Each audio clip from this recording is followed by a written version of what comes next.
Gracias una vez más por contactarnos a través de su canal Derecho y Más. En la tarde de hoy hemos elaborado el desarrollo de un tema que es de suma importancia en el orden de lo que es la forma de aperturar los procesos penales. ¿De qué vamos a hablar? Bueno, vamos a hablar de los llamados actos iniciales. En este sentido, y de manera fundamental, trataremos el tema de la querella. ¿Cuáles son las consideraciones de importancia que vamos a trabajar en ese sentido? Bueno, veremos conceptualmente hablando qué puede ser entendido como querella. ¿Quién tiene calidad jurídicamente hablando para poder incoarlo? Vamos a ver lo que son las atribuciones del querellante como tal y sobre todo la facultad del Ministerio Público una vez ha recibido una querella como tal. Y obviamente al final de la jornada vamos a ver su base de sustentación jurídica como también algunas ilustraciones que garantizan la mayor comprensión y entendimiento de lo que es el tema de los jurídicos. Sigamos en la parte introductoria que íbamos a referirnos a lo que era la construcción conceptual de lo que era la querella. ¿Qué podemos entender jurídicamente hablando como tal? Bueno, la querella es un medio de procedimiento.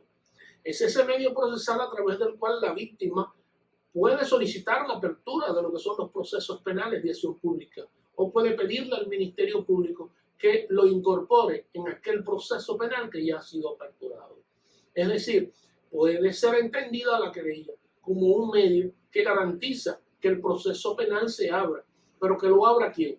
Que lo abra el creyente, es decir, aquel que de alguna manera ha elegido la condición de tal sobre la base de tener la calidad de víctima. Y este es un elemento importante en el ámbito de lo que es la definición en sí mismo de la idea de querella. ¿Quién es querellante? La víctima del proceso penal. Víctima en ese sentido, tomando en consideración, obviamente, los parámetros establecidos en el artículo 83 de la norma procesal penal vigente en República Dominicana. Un elemento importante en relación a lo que es la querella propiamente dicho, como modo de apertura de los procesos penales, es que solamente existe la querella en aquellos procesos penales de acción pública o en aquellos procesos penales en donde se está frente a lo que son los casos de acción penal a instancia privada. Es decir, si se trata de un proceso penal de acción privada propiamente dicho, no es posible aperturarlo sobre la base de un querellamiento, porque para estos casos el artículo 359 de nuestra norma contempla la idea de lo que es el establecimiento de la acusación a fines de que la víctima pueda, haciendo uso de este último medio de procedimiento, abrir de manera directa ante la jurisdicción de juicio lo que son los procesos penales de ese tipo. Un aspecto interesante respecto de lo que es la figura jurídica de la querella es el que tiene que ver con la idea de ante quién se presenta y de qué forma se presenta. Lo primero tiene respuesta en la medida en que nos acogemos al contenido de la norma cuando plantea que esta debe de ser presentada ante el Ministerio Público y debe de hacerse por escrito. Es decir, es el Ministerio Público a prima fase, en la fase preparatoria de lo que es el proceso penal como tal, quien tiene facultad para recibir la querella. Es decir, este funcionario judicial, quien incluso desde el punto de vista jurídico procedimental está facultado para definir la viabilidad de la misma, pudiendo en esa misma tesitura y en los términos del 269 de dicha normativa procesal definir si la misma es admisible o no.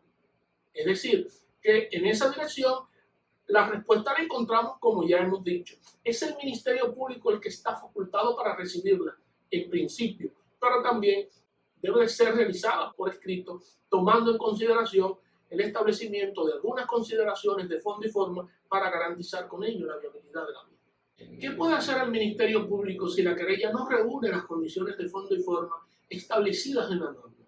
Bueno, puede decidir en esa dirección devolviendo la misma, devolviéndola y ofreciéndola el plazo de los 3 días a los que se refiere el artículo ya citado, es decir, el 269 del Código Procesal Penal.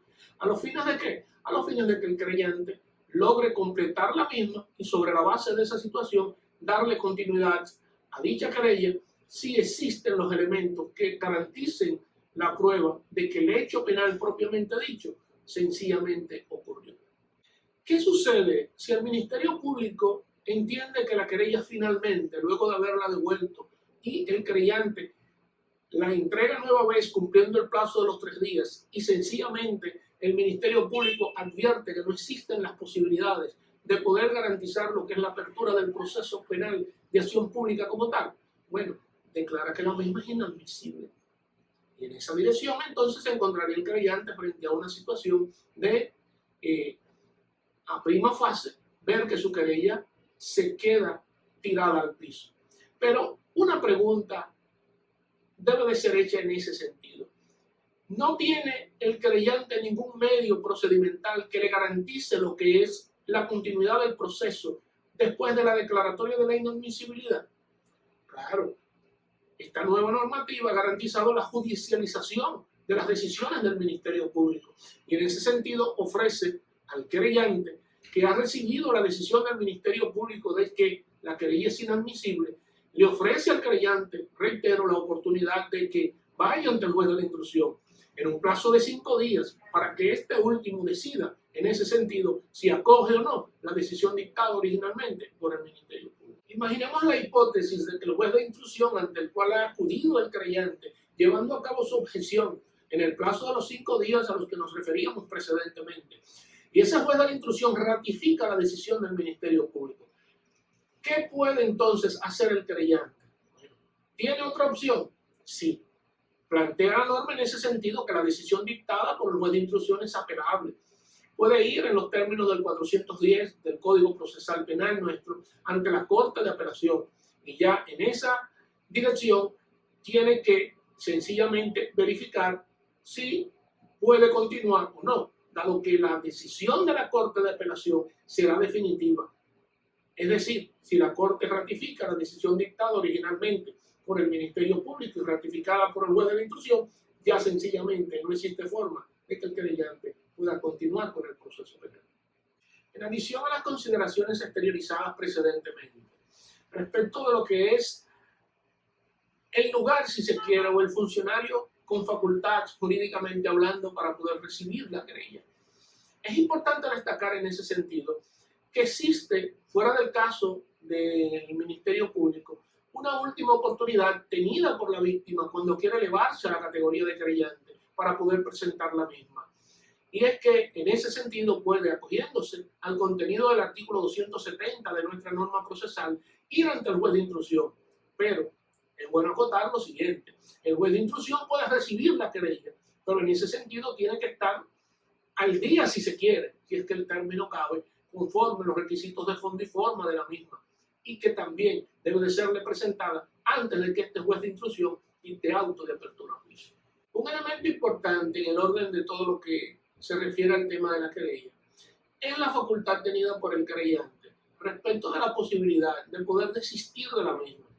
En esa dirección existen dos formas: es un desistimiento de forma expresa, en relación a lo cual el código lo obliga a pagar las costas del procedimiento, o de manera tácita, es decir, de forma implícita, cuando se presentan algunas de las consideraciones establecidas en el artículo 271 de nuestra normativa procesal penal.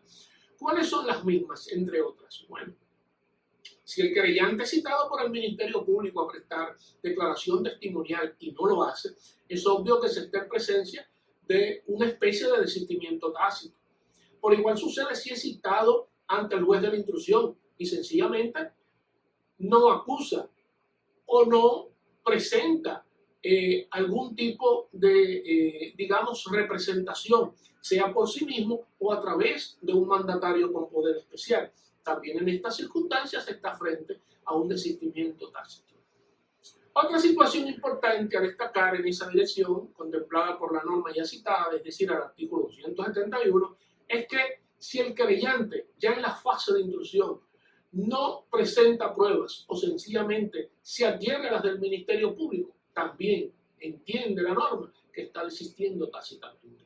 Y finalmente, ya en el caso de la jurisdicción de juicio, si el creyente no asiste o no se hace representar por un mandatario con poder especial, igual como sucede en la fase instructoria, o sencillamente estando en la audiencia de fondo, se retira de la misma sin la autorización de los jueces, en ese sentido estamos frente también a lo que es un desistimiento tácito.